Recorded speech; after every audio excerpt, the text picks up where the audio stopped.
London के Heathrow airport जाते हुए एक फ्लाइट के दोनों इंजन फेल हो गए हैं। A380 सुपर जंबो प्लेन के व्हील्स में लैंडिंग के दौरान आग लग गई है। प्लेन पर आग लग गई है और एक प्लेन का लैंडिंग गियर खराब होने से पैसेंजर्स उसमें फंस गए हैं। मुझे ऐसा लगा जैसे मौत मेरे सामने खड़ी है। मेरी मॉम और मेरी फैमिली से कहना मैं उनसे बहुत प्यार करता हूँ। एयरक्राफ्ट बनाने वाली कंपनियां लगातार कोशिश कर रही हैं कि ऐसे प्लेन बनाए जाएं जिनमें कम से कम खर्चे में ज्यादा से ज्यादा पैसेंजर्स ट्रेवल कर सकें। लेकिन जब प्लेन टेक्नोलॉजी का ज्यादा फायदा उठाया जाता है तो होते हैं ऐसे हादसे। हालांकि अब ज्यादा प्लेन क्रैश नहीं होते, लेकिन दुनिया भर में हर रोज कई हादसे होते होते टले हैं। और अब जब पैसेंजर्स के पास कैमरे और फोन होते हैं तो ज्यादा से ज्यादा हादसे कैमरे में कैद हो जाते हैं और उन्हें देखकर हमें पता चलता है कि हवा में हादसा किस तरह होता है। ऐसे ही हादसों से हमें यह पता चलता है कि टेक्नोलॉजी का नुकसान भी हो सकता है।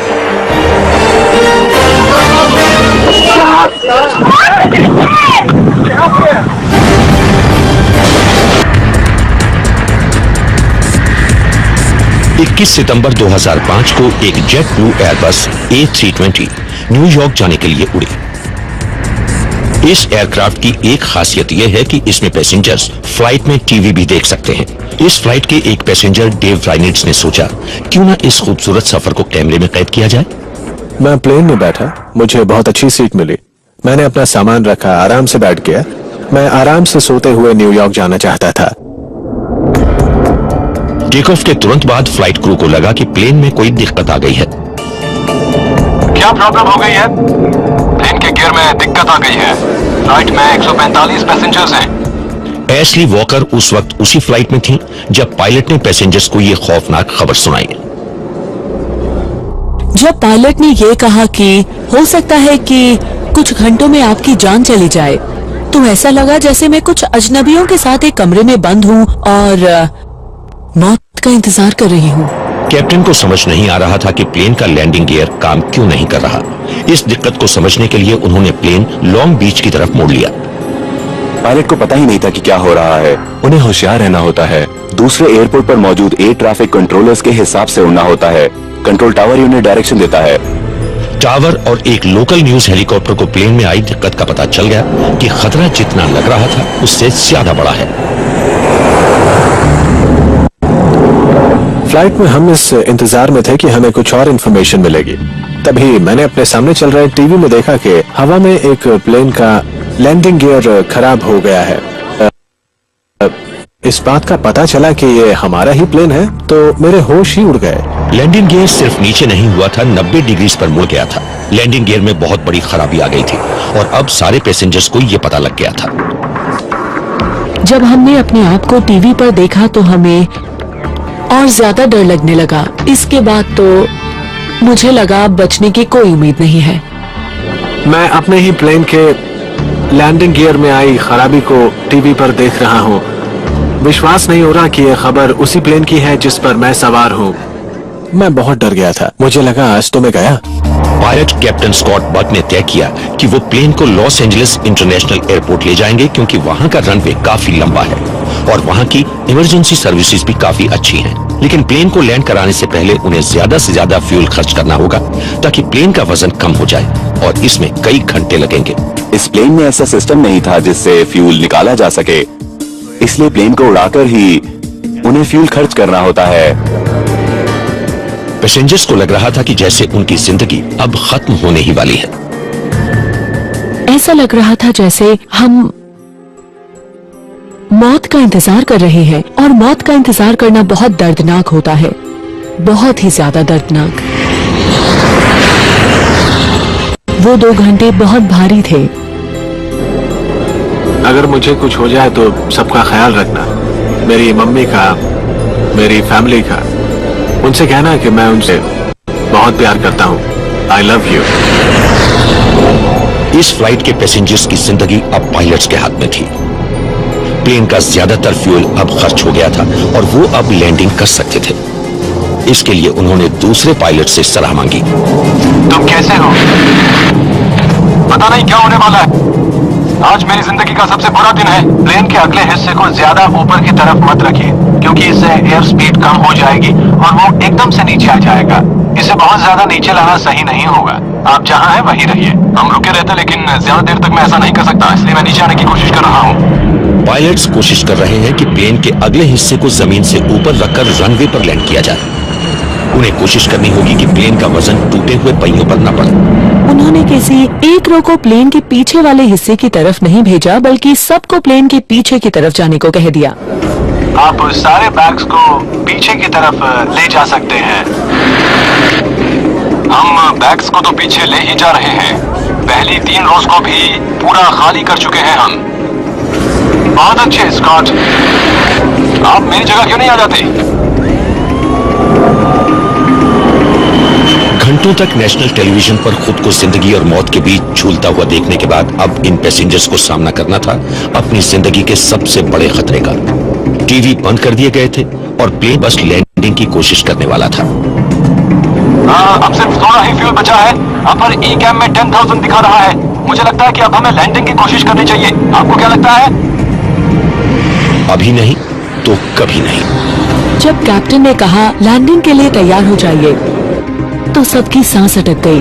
अपने पैरों को मजबूती से नीचे रखिए। मैं डर के मारे रो रही थी, और सिर्फ मैं ही नहीं थी जिसकी ये हालत थी। अपने हाथों से अपनी सीट के पीछे के हिस्से को कसकर पकड़िए और आगे की तरफ झुककर अपना सर सामने वाली सीट पर रख लीजिए। मुझे यकीन है आप ये कर सकते हैं। प्लेन तो लैंड हो ही जाएगा, लेकिन मैं ये चाहता हूँ कि प्लेन के सारे पैसेंजर्स की जान बचा लूं। JetBlue 292, हमारी शुभकामनाएं आपके पैसेंजर्स और आपके क्रू के साथ है।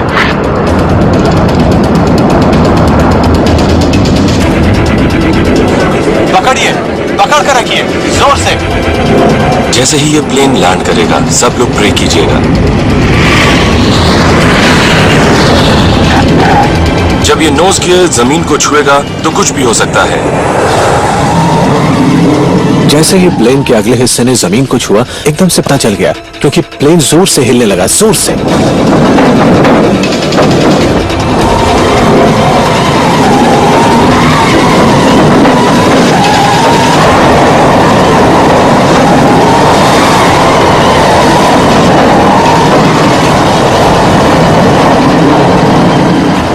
क्या शानदार नजारा है। और इसके बाद पूरे कैबिन में जले हुए रबड़ की स्मेल भर गई थी, जो बहुत तेज थी। वो बहुत ज्यादा तेज थी।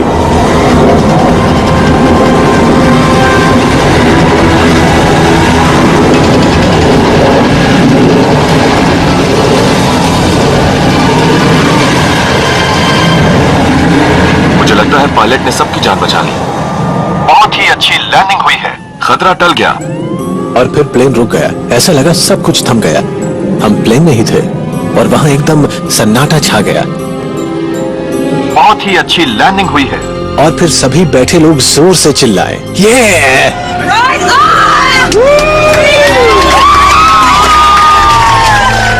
और फिर हमें पता चला कि हम जमीन पर लैंड कर गए हैं। हम सेफ हैं, हम जमीन पर हैं। हमने मौत को हरा दिया था।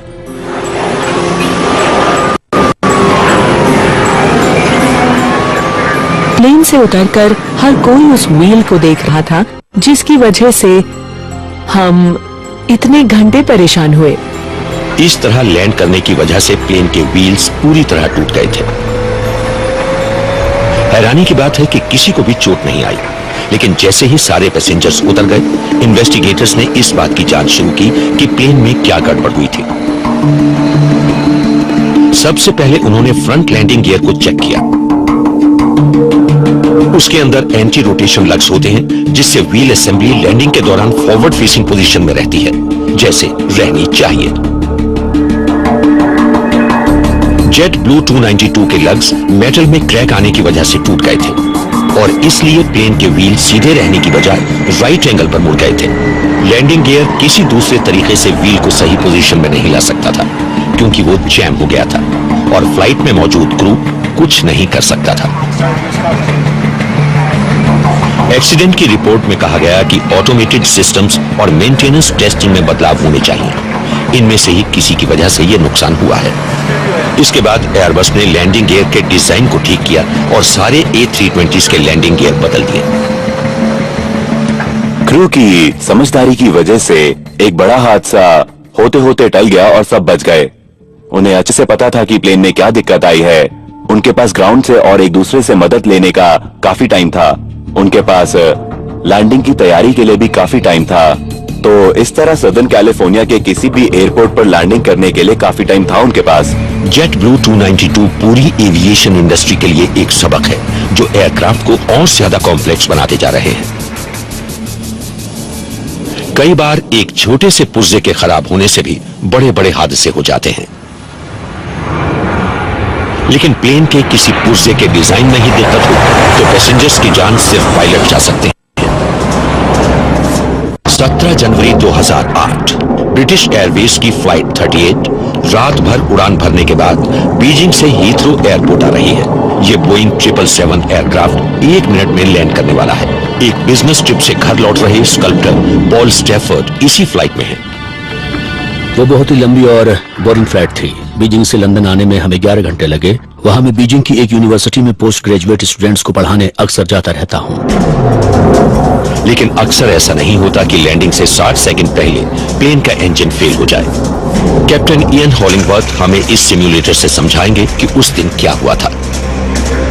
वो बस लैंड करने वाले थे। एयरप्लेन जमीन छूने ही वाला था, इसीलिए वो हर चीज को चेक कर रहे थे। कैप्टन हर चीज को ध्यान से देख रहे थे। लैंडिंग कैरियज को नीचे किया गया, फाइनल फ्लैप सेलेक्ट कर ली गई, लैंडिंग की सारी तैयारी हो गई थी। उन्हें लैंडिंग की इजाजत भी मिल गई थी। लेकिन लैंडिंग से 50 सेकंड पहले कुछ ऐसा हुआ जो क्रू ने सोचा भी नहीं था। 750 फीट की ऊंचाई पर दोनों इंजन्स में पावर सप्लाई बंद हो गई। कैप्टन ने इंजन को चेक किया, इंजन में पावर सप्लाई बंद हो गई थी। इंजन बंद हो रहे थे, उनकी स्पीड भी बहुत कम हो रही थी। 600 फीट पर दोनों इंजन्स फेल हो गए। एयर की स्पीड काफी कम हो गई। पायलट्स को जो कुछ करना था 30 सेकंड में ही करना था। कैप्टन को बिल्कुल समझ नहीं आ रहा था कि क्या हो रहा है। फ्यूल सिस्टम सही जगह पर था, फ्यूल कंट्रोल स्विच भी अपनी जगह पर था, सब कुछ ठीक लग रहा था। लेकिन ऐसा था नहीं। प्लेन अब पायलट के कंट्रोल से बाहर होता जा रहा था। प्लेन नीचे गिरने लगा। प्लेन का अगला हिस्सा ऊपर की तरफ था। पायलट को जल्द ही कोई फैसला लेना था। जब अगला हिस्सा ऊपर की तरफ उठने लगा और स्पीड कम होने लगी तो ये लगने लगा कि प्लेन रनवे तक भी नहीं पहुंच पाएगा। लैंडिंग से 10 सेकंड पहले अगर प्लेन रनवे तक नहीं पहुंच पाया तो कम से कम बाउंड्री फेंस से तो दूर होना चाहिए। यह जरूरी था कि कैप्टन अपने ग्लाइड को ज्यादा से ज्यादा खोले। उसने प्लेन के फ्लैप्स उठाए और विंग्स को स्ट्रीमलाइन किया। कैप्टन फ्लैप बटन को 25 तक लेके आए। को पायलट ने अगले हिस्से को नीचे किया। मेडे मतलब कि इमरजेंसी। बस 3 सेकंड बचे हैं। कैप्टन बर्किल के पास एयर ट्रैफिक कंट्रोल को इस बारे में बताने का ये पहला मौका है। मेडे, स्पीड बर्ड 9595। जब कुछ समझ नहीं आया तो कैप्टन बर्किल ने अपनी अगली फ्लाइट की अनाउंसमेंट कर दी। टैक्सी ड्राइवर जॉन रोलैंड उस वक्त किसी को पिक करने हीथ्रो एयरपोर्ट आए थे। प्लेन उनकी टैक्सी से टकराते टकराते बचा। जैसे मैं टैक्सी को पेरीमीटर रोड पर ले गया, जहां हर रोज ले जाता हूं, तो टर्मिनल 4 की तरफ जाते हुए मुझे रोड पर एक बहुत बड़ी सी शैडो दिखाई दी। ऐसा लग रहा था जैसे ऊपर कोई बहुत बड़ी सी चीज है। मैंने खिड़की से बाहर झांका तो देखा कि एक प्लेन बहुत ही नीचे आ गया है और वो प्लेन शायद मेरी टैक्सी से 8 से 10 फीट ऊपर था और पेरीमीटर फेंस से टकराते टकराते बचा। पायलट ने कंट्रोल कॉलम को दबाया ताकि झटका जोर से न लगे और फिर क्या था, एयरप्लेन क्रैश हो गया।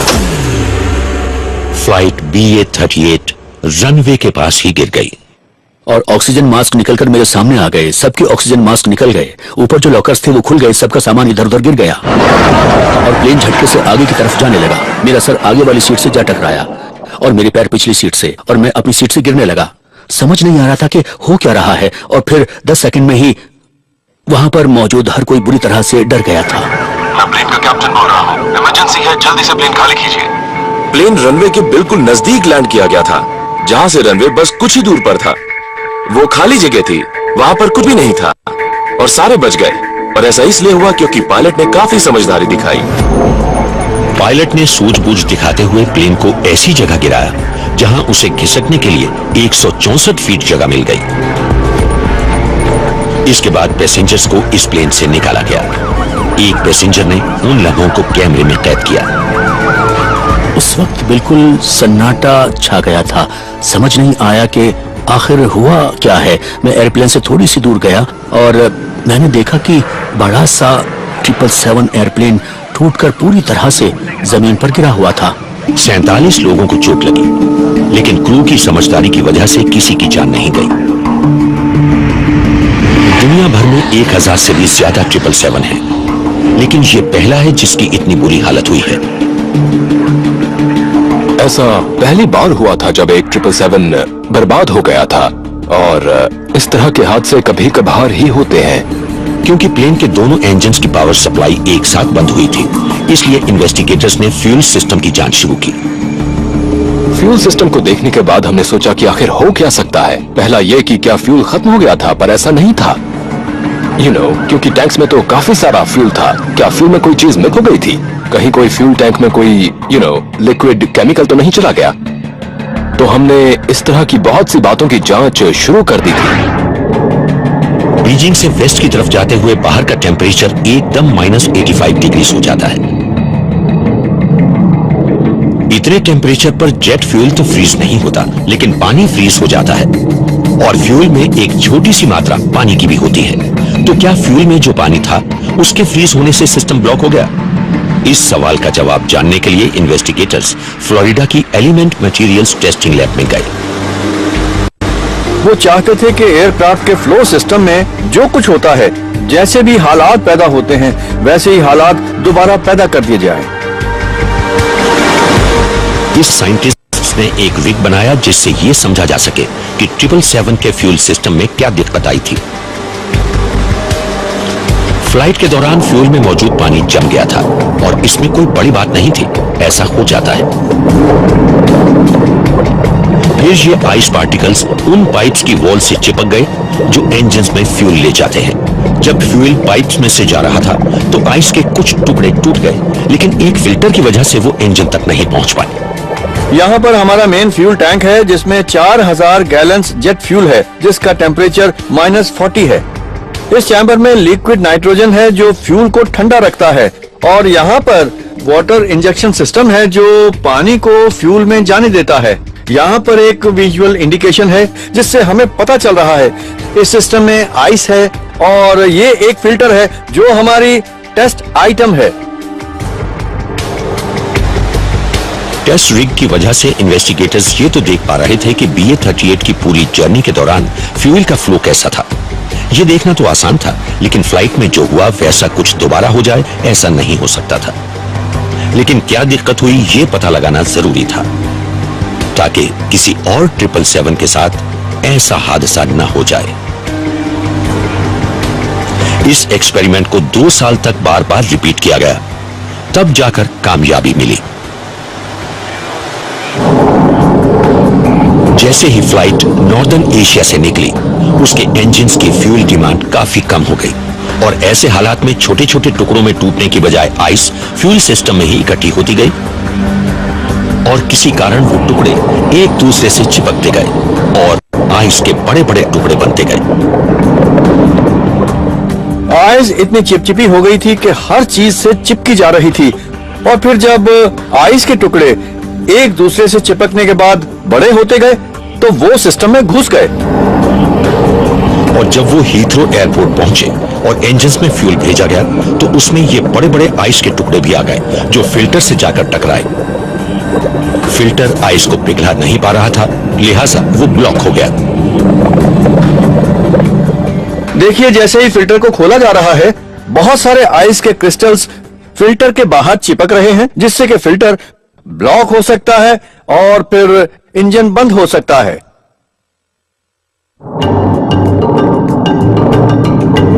साइंटिस्ट के मुताबिक साइबेरिया के कोल्ड टेम्परेचर की वजह से आइस स्टिकी नहीं हुई थी, बल्कि फ्यूल पाइप्स में ही पैदा होने वाली कंडीशंस की वजह से हुई थी। ऐसी कंडीशंस बहुत कम होती हैं। इसके लिए एक खास टाइम पर एक खास टेम्परेचर होना चाहिए। उस टाइम फ्यूल का फ्लो भी हो, तब जाकर ऐसा कुछ होता है। बड़ी हैरानी की बात है कि ये 25 मिलीलीटर पानी फ्यूल सिस्टम को ब्लॉक कर सकता है, जिससे इंजन बंद हो सकता है और प्लेन क्रैश हो सकता है।